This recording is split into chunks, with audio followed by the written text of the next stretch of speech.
As we conclude our Advent series, we're going to be in the book of Esther, as Craig referenced. So if you would want to begin making your way there, we're not going to be able to cover every chapter. We'd be here for quite a while. We'll be focusing in Esther chapter 3 this morning.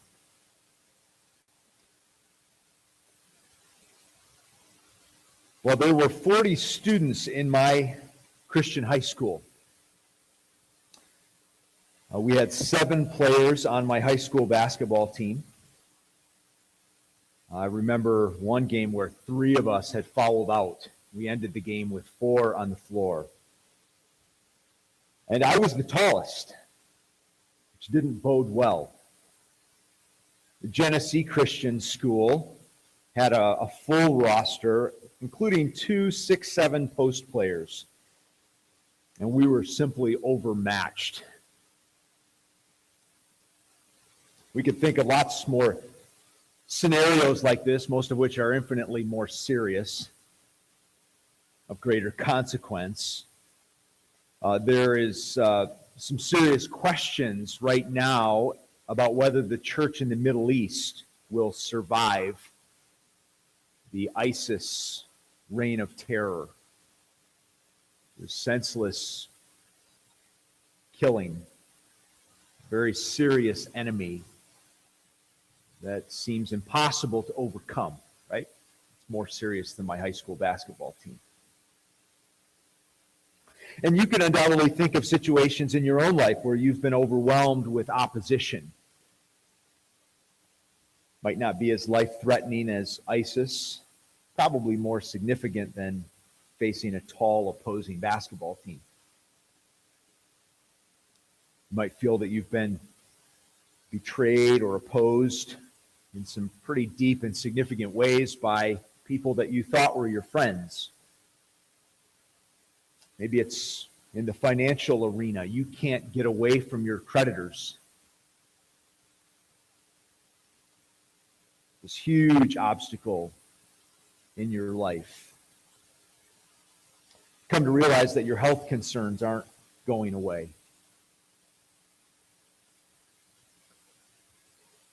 Your spouse is filled with rage, sabotages any attempt at reconciliation and healthy interaction.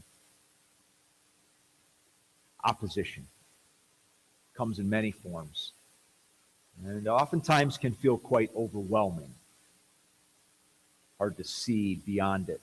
Hard to see that there could be any relief, any victory, any resolution. Our Advent theme has been the thin thread of redemption. We've been giving special attention to those times in the line of the Messiah, the line of the deliverer, where things seem very frayed, nearly broken.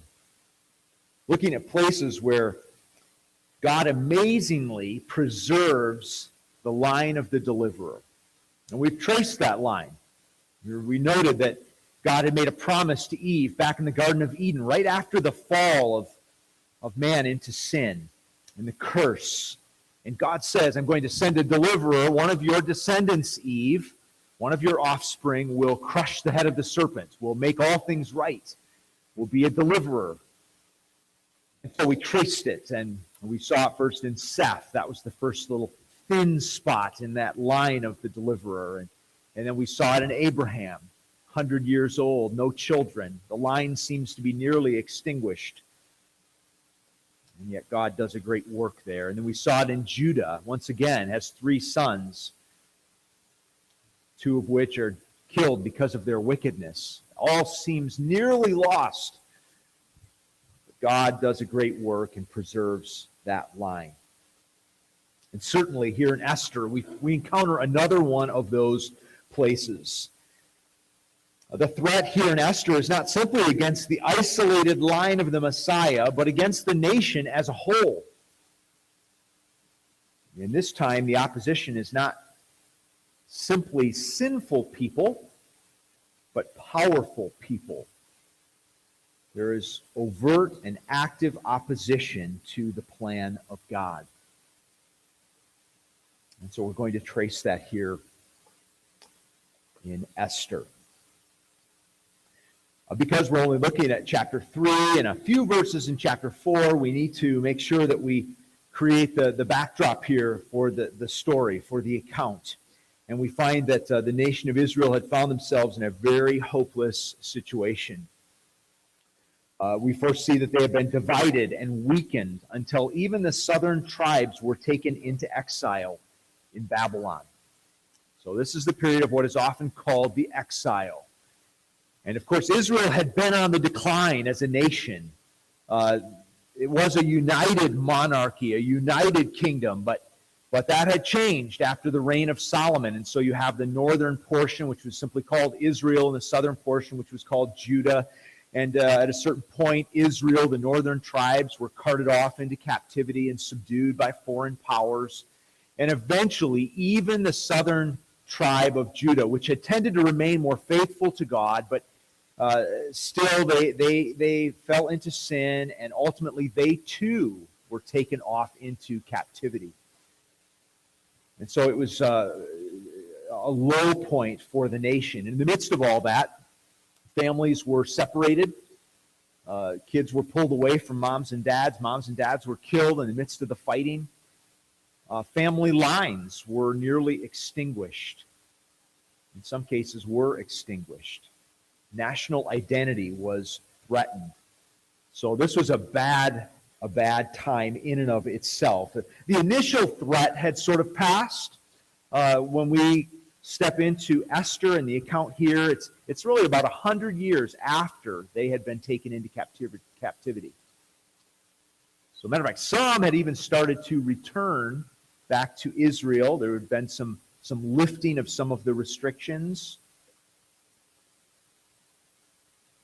But as we see here, chapter 2, verse 10, we see that Mordecai, this Jew, and his niece Esther, they were still remaining very covert. They weren't openly identifying themselves as Jewish people.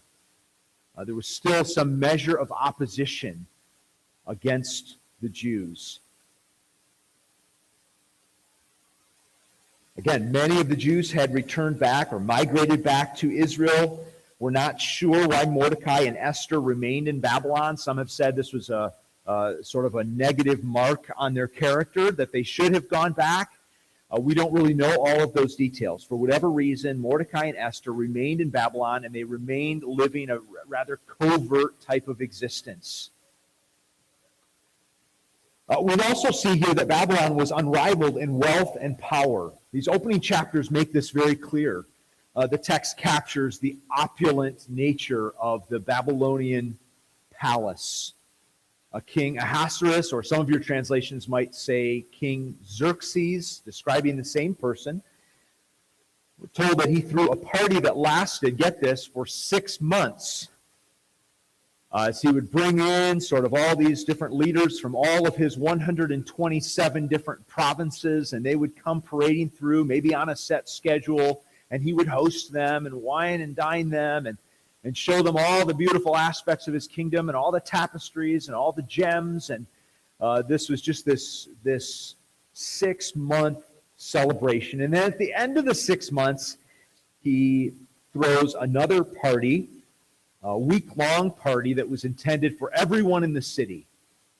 And we're told there one of the features of this party was that the royal treasury provided the wine for everyone to drink, and there was no limit. There was no restraint. There was no compulsion. There was no rules for that party. So this is a big party, okay? This is a culture that is wealthy and secure. And the other thing, of course, we see in these opening chapters is that it was a culture of power. 127 provinces over which King Ahasuerus ruled. Babylon was without rival in the known world. And they were known for some of their ruthless tactics, their torture techniques. They had not conquered this much territory on accident. It was an outgrowth of the type of people that they were. They were aggressive and violent. Specifically here, we're given one account that sort of captures it for us, and it has to do with this Queen Vashti, right? With King Ahasuerus' wife, his queen. And he is in high spirits in the midst of one of these parties, and he calls for Vashti to come out and dance for his guests. She was beautiful, and he wanted to show her off. And she refused. And Ahasuerus was enraged.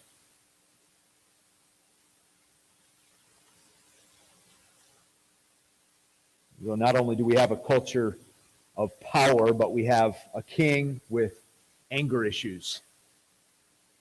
And not only do we have a culture of power and a king with anger issues, we have a king who likes to really drink. This is not a good combination here, okay? So he begins seeking to make an example of Queen Vashti. He has her banished from the kingdom. He makes her an example.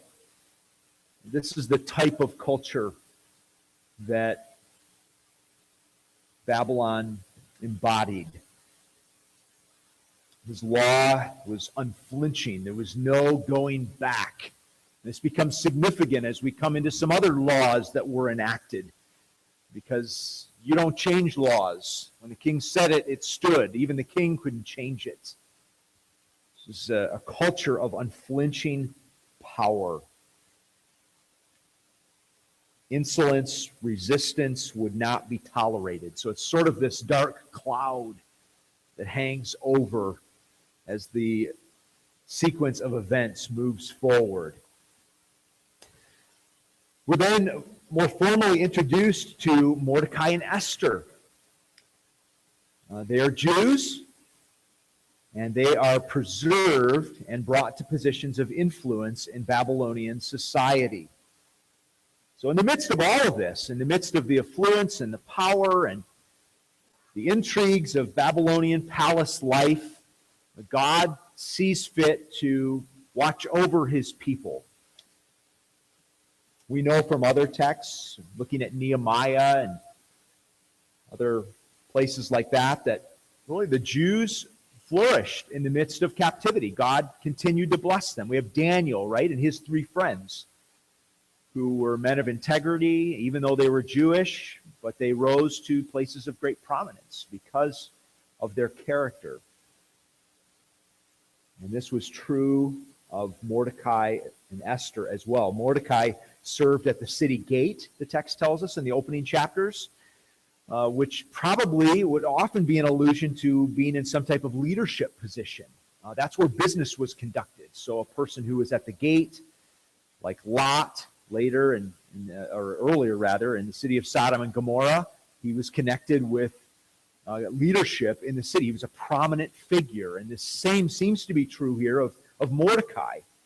And he was a loyal citizen, a valued citizen. We're told that he became aware of an assassination attempt against King Ahasuerus, and he thwarted it. And his name was recorded in the king's records for all of perpetuity. And of course, Esther was selected from among all the women of Persia to be queen in the place of Vashti. So in the midst of all of this, God is protecting and preserving and blessing his people, even in the midst of exile. Well, then we read that Haman, a new character now, Haman the Agagite, was named second in command, and his position brings him into conflict with Mordecai. This is where I want to pick up this morning in Esther chapter 3. Esther chapter 3. After these things, King Ahasuerus promoted Haman the Agagite, the son of Hammedatha, and advanced him and set his throne above all the officials who were with him. And all the king's servants who were at the king's gate bowed down and paid homage to Haman, for the king had so commanded concerning him. But Mordecai did not bow down or pay homage. Then the king's servants who were at the king's gate said to Mordecai, "Why do you transgress the king's command? And when they spoke to him day after day, and he would not listen to them, they told Haman, in order to see whether Mordecai's words would stand, for he had told them that he was a Jew.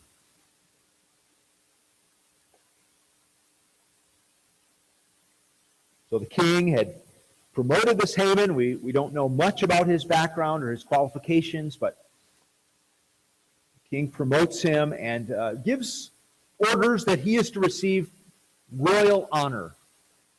He is to be treated with deference and respect. People are to bow when they are in his presence. But Mordecai, the Jew, refuses. Now, we're not exactly sure why. We do have many instances of godly people who bowed in a respectful way before kings. It doesn't seem that inherently Mordecai would have been violating God's laws to bow in honor before Mordecai, or before Haman, rather. It could be that there was some extra significance going on, that maybe Haman had claimed some type of deity status, and so Mordecai then knew that he could not, in good conscience, bow before this man. It's unclear as to exactly what was motivating Mordecai. There's no indication that Mordecai had been unwilling to bow deferentially before King Ahasuerus. And there's no indication that this was an issue for any of the other Jews living there in the capital city. One of the other possibilities is that it was something specific between Mordecai and Haman. We know that Mordecai was a Jew from the tribe of Benjamin. We're told a little bit about his lineage. Not just that he was a Jew, but what specific tribe he was from. He happened to have a grandfather by the name of Kish. And we're told Haman, we're given the simple designation that Haman was an Agagite, which according to Jewish tradition, he was a descendant of Agag, of the Amalekites, king of the Amalekites. So if we stop and do a little checking, we would find that these two families had a history.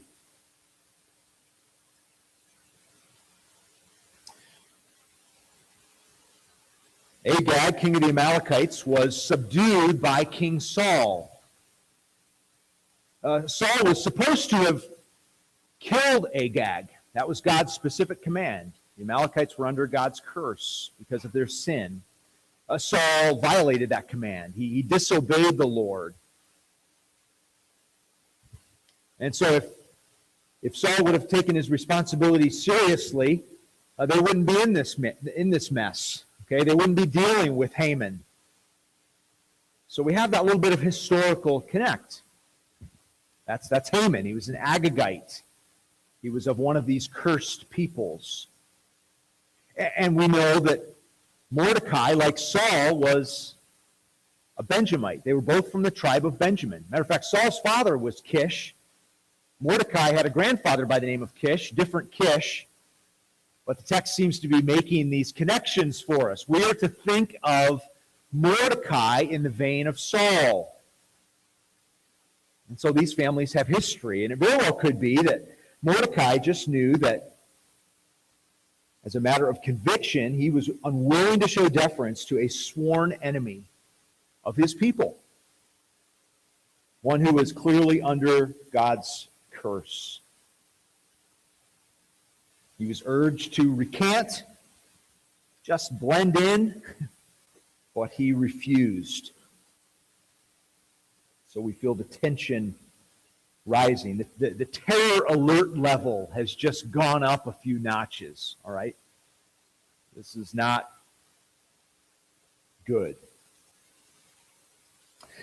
Then we find that in his rage, Haman plotted to annihilate not just Mordecai, but the entire Jewish nation. Notice Esther 3, verse 5.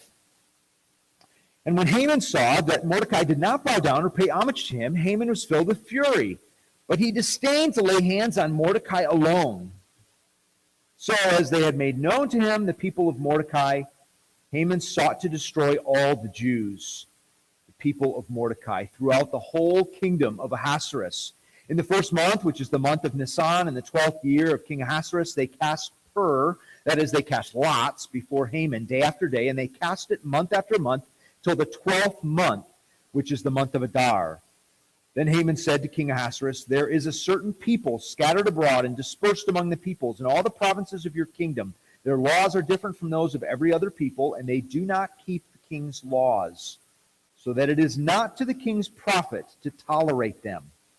If it please the king, let it be decreed that they be destroyed. And I will pay 10,000 talents of silver into the hands of those who have charge of the king's business, that they may put it into the king's treasuries." So the king took his signet ring from his hand and gave it to Haman the Agagite, the son of Hammedatha, the enemy of the Jews. And the king said to Haman, "The money is given to you, the people also, to do with them as it seems good to you." So Haman is not content to simply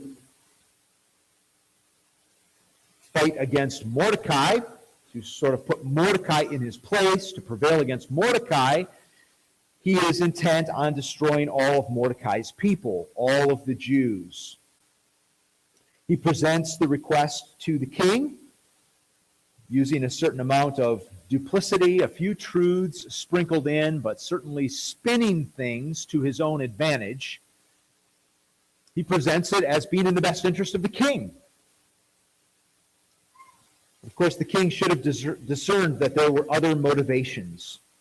The 10,000 talents of silver that Mordecai or that Haman offers to the king was about 2/3 of the income of the Persian Empire, the annual income of the Persian Empire. This was a huge sum of money.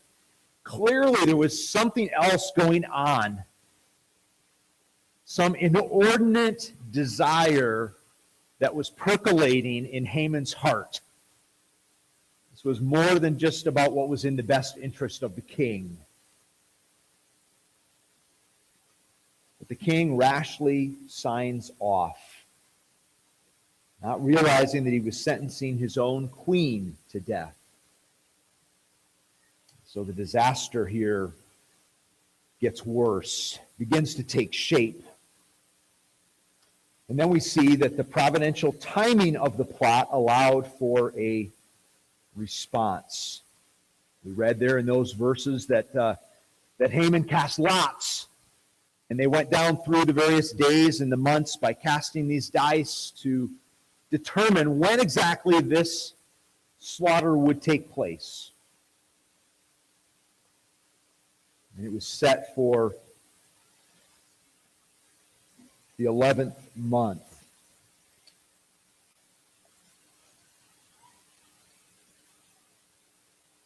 Haman and King Ahasuerus were very confident that their plot would play out just as they had planned. Notice verse 12. Then the king's scribes were summoned on the 13th day of the first month, and an edict according to all that Haman commanded was written to the king's satraps and to the governors over all the provinces and to the officials of all the peoples, to every province in its own script and every people in its own language. It was written in the name of King Ahasuerus and sealed with the king's signet ring. Letters were sent by couriers to all the king's provinces with instruction to destroy, to kill, and to annihilate all Jews, young and old, women and children, in one day, the 13th day of the 12th month, which is the month of Adar, and to plunder their goods. A copy of the document was to be issued as a decree in every province by proclamation to all the peoples to be ready for that day. The couriers went out hurriedly by order of the king, and the decree was issued in Susa, the citadel. And the king and Haman sat down to drink. But the city of Susa was thrown into confusion. So it's very interesting. They send out the decree, and they sit down to drink. This is a done deal. Nothing will change this course of events. It has been set in motion. It's interesting that in God's providence, there were 11 months before the decree would actually be carried out. So it was broadcast, but 11 months are going to go by before it would be acted on.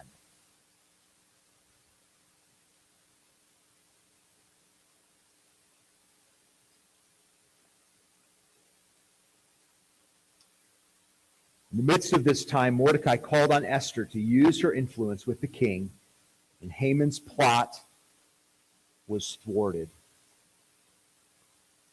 We're going to look at a little bit of that in chapter 4 in a moment, but we see, of course, the rest of the book provides the resolution. It shows us how God alleviated this threat, how God brought about a victory against seemingly insurmountable odds, and how God used Mordecai and Esther to bring about that deliverance.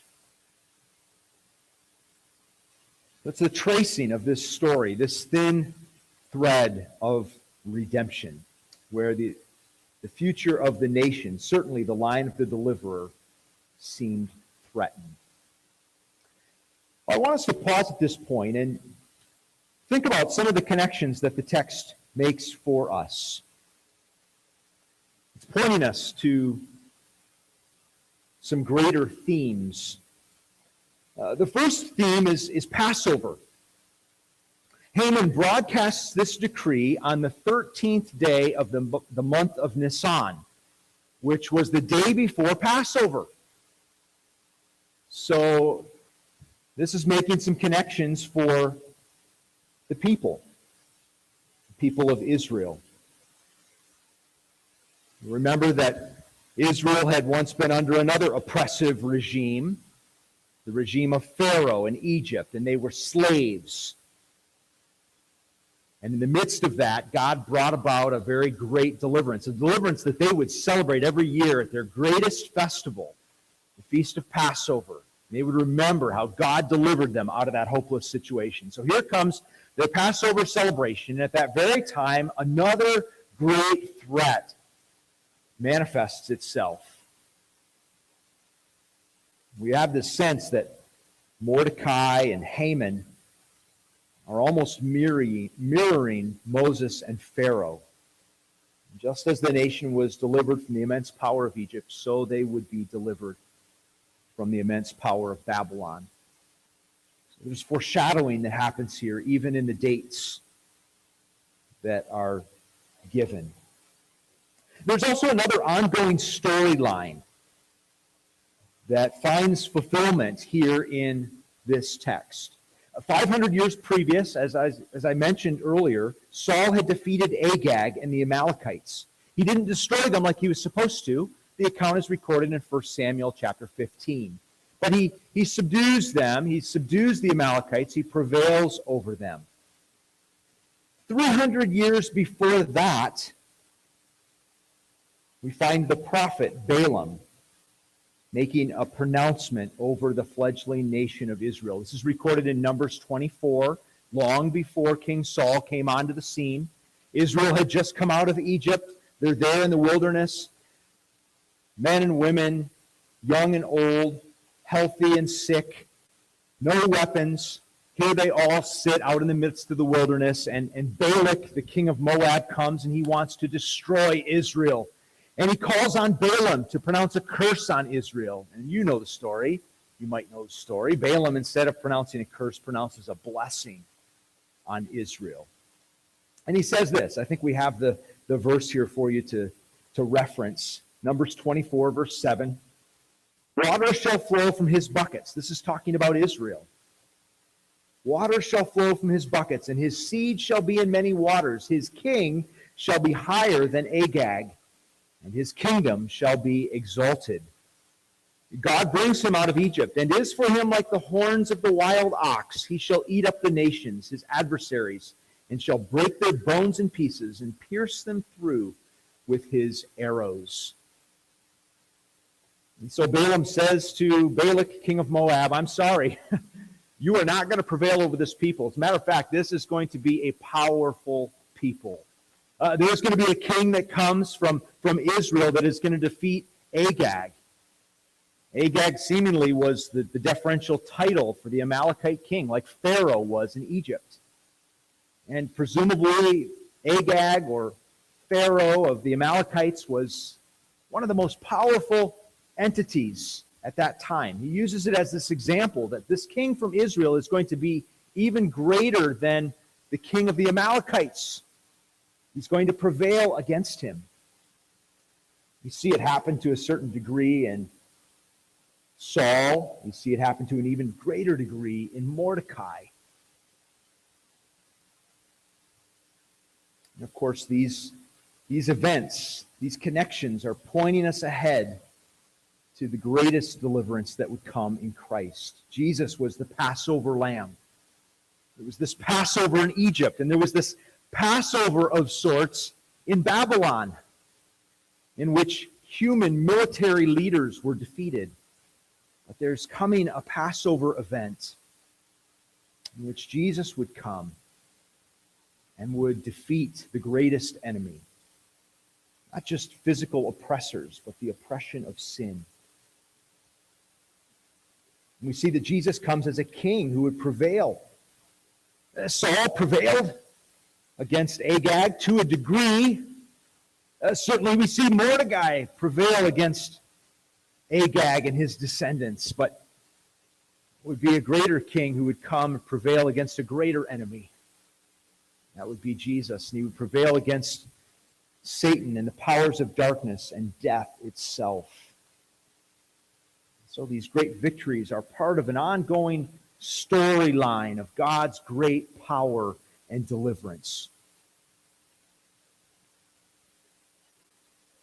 Appropriate for us to consider on Advent as we think about the significance of Christ's coming and the victory that he has won.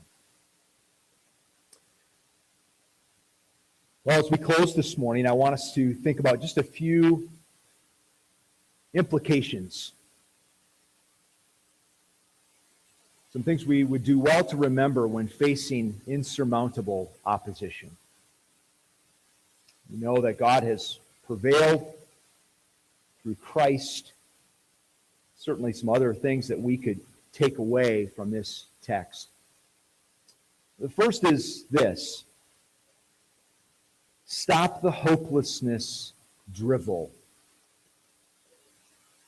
That's a mouthful. I love that word drivel, though, isn't it? It's one of those words that sounds like what it means. Foolishness, nonsense. I think this text challenges us to not be down in the mouth. The text challenges us to not sort of throw up our hands at the slightest challenge, at the slightest opposition. Even in the face of these impossible odds and irrevocable decrees, Mordecai believed that they would be saved. God had promised to preserve a people for his name. Mordecai understood that no enemy would stand against God. The Egyptians could not stand against God. The Babylonians could not stand against God. The Agagites could not stand against God. I think one of the things we ought to take away is that we ought to be people who have a degree of confidence, even in the midst of hardship. It doesn't mean we just sort of enjoy suffering or we have to smile in the midst of it all the time, but there should be some underlying degree of confidence that God is going to prevail. He might prevail after my death, but he will prevail. And so this ought to engender and foster a degree of confidence in our lives. It is safe to say that God has navigated his people through more desperate situations than you are facing. That's not to undercut the genuineness of your suffering and your situations and the oppositions that you're encountering. I'm not saying that to be spiteful or to be hurtful. But God is greater than whatever obstacle happens to be before you. Your employer cannot stand before God. It will not prevail against God. Your teacher, who perhaps seems bent against you, will not be able to prevail against God. We ought to stop the hopelessness dribble, the hopelessness nonsense, sense of self-pity that sometimes, if we're honest, characterizes our attitude. Secondly, don't compromise to avoid hardship. Don't compromise to avoid hardship. Sometimes we're inclined to dodge hardship instead of enduring it. Sometimes we want to get creative in maybe softening some things in order to not have to endure such difficulties. Mordecai certainly could have done that, couldn't he? They're pressing him repeatedly. The text says day after day. Just do it. Just do it. Just blend in. Just don't be so nitpicky. Just this one time. You don't have to really mean it in your heart. Just do it outwardly. Get this guy, Haman, off your back. Okay? Just conform to the king's decrees. But God called his people to live distinctive lives. We might criticize Mordecai for concealing his identity as a Jew. But make no mistake, Mordecai was clearly identified as a Jew when it counted. As a matter of fact, the text says this was one of Haman's accusations against Mordecai and the Jewish people.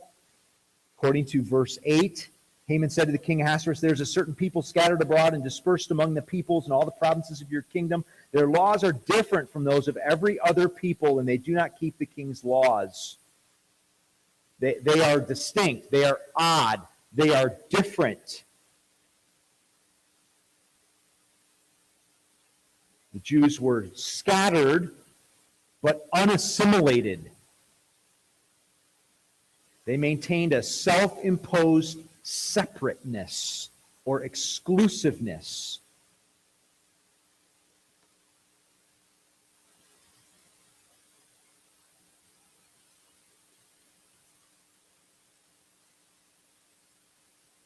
God has called us to live distinctive lives as well. And if we commit to doing that, it will inevitably put us at odds with the surrounding culture. I was thinking about this. Maybe this is the twisted nature of my mind. I wondered if it might be good for many of us to perhaps not identify ourselves as Christians quite so often. Sometimes we would do well to do less talking and more living. Nothing wrong with calling yourself a Christian, but it'd be more beneficial to prove yourself a Christian. Leave no doubt through the distinctiveness of your life. Don't compromise to avoid hardship. This whole situation could have been averted. And we are often inclined to want to avoid such situations. But we must not. Number 3, recognize that God has placed you in your situation. This, of course, comes out into chapter 4. Mordecai implores Esther to use her position to influence the king. And he says to her, perhaps you have come to such a place, to such a position, for such a time as this. Right? There's the line we all know out of Esther. Esther was not there by chance. What a needed reminder when we face opposition. Where did I go wrong? What did I do to find myself in this situation, and how can I get out of it? We need to remember that factory we're working at I'm not there by accident. The fact that I'm in this dysfunctional marriage is not somehow some sort of an oversight. It's not that God's lost track of me. Paul in 1 Corinthians 7 spoke about remaining, he encouraged the believers to remain in the position to which they were assigned.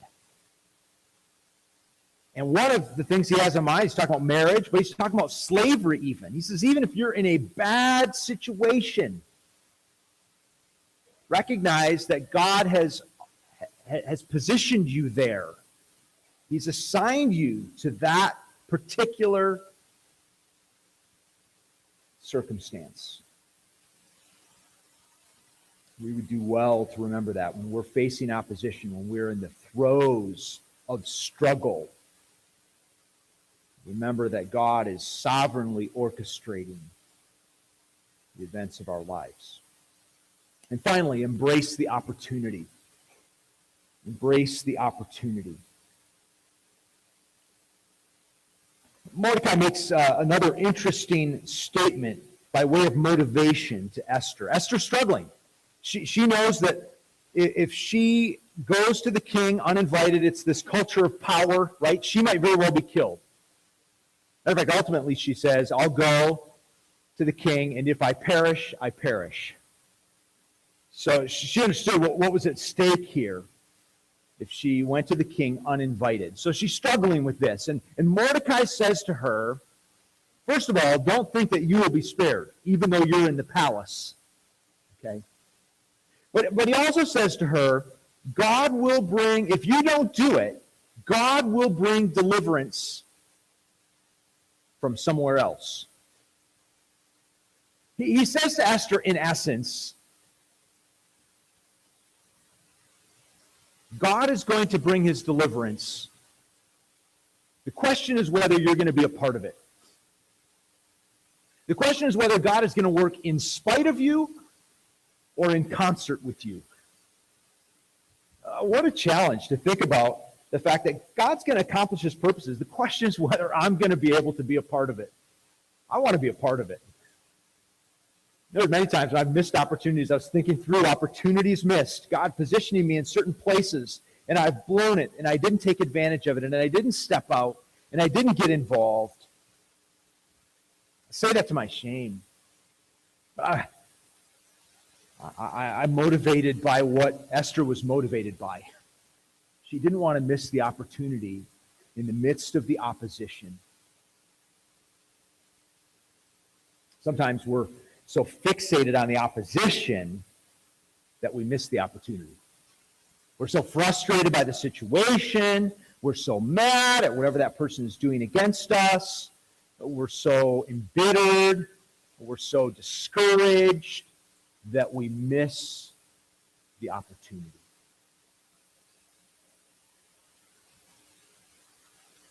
Ishaq Ahmed is our national partner in India. Born into a Muslim family, one of 10 children. His father came to Christ when Ishaq was very young, and so most all of his siblings turned to Christ, but they were the only ones in the entire village. And Ishaq, as he grew in his faith, determined that he wanted to start a Christian school in his Muslim village. Encountered much opposition, was very discouraged. 2 students enrolled for the first 3 years of the school's existence. Today, 12 years later, there are 700 students in that school. And Ishaq wrote in a recent newsletter that he was officiating this month the wedding of one of those 2 students who had come to faith in Christ and was now teaching at the school. But Ishaq didn't allow himself to be deterred by the opposition. He recognized in the midst of that opposition, there was an opportunity, and he was the only one who could have planted a Christian school in that village. They weren't happy about it, but he was one of them. And so he was able to decipher through and see the opportunity in the midst of the opposition. Something that Esther, too, exemplified in this text, and which I would like to exemplify in my own life as well. Let's pray together. Father, thank you for the account here of how you once again preserved the line of the deliverer. We see here a foreshadowing of the deliverance that would ultimately come through Christ, the greatest enemy that would be defeated. God, we're also challenged here on a number of other fronts as to how we are to respond in the face of opposition. And so I pray, God, that you would stir our hearts with the examples of Mordecai and Esther. Pray that we would put aside our driveling, our self-pity, our negative outlooks, and that we would realize there are no hopeless situations with you. There is no enemy too great. I pray that we would be resolved, God, to endure hardship, to not compromise our standards and distinctiveness of our faith in you. Pray that you help us to realize that you've placed us in situations where we find ourselves, that your sovereignty is at play. I pray, God, that we would embrace the opportunity in the midst of the opposition, that we would realize that you're going to do your work. The question is whether we're going to be a part of it, whether we're going to have a share in the blessing, whether we're going to have the joy of working alongside of you. And so I pray, God, that you would encourage us and challenge us as your people today. In Christ's name we pray. Amen. Dismissed.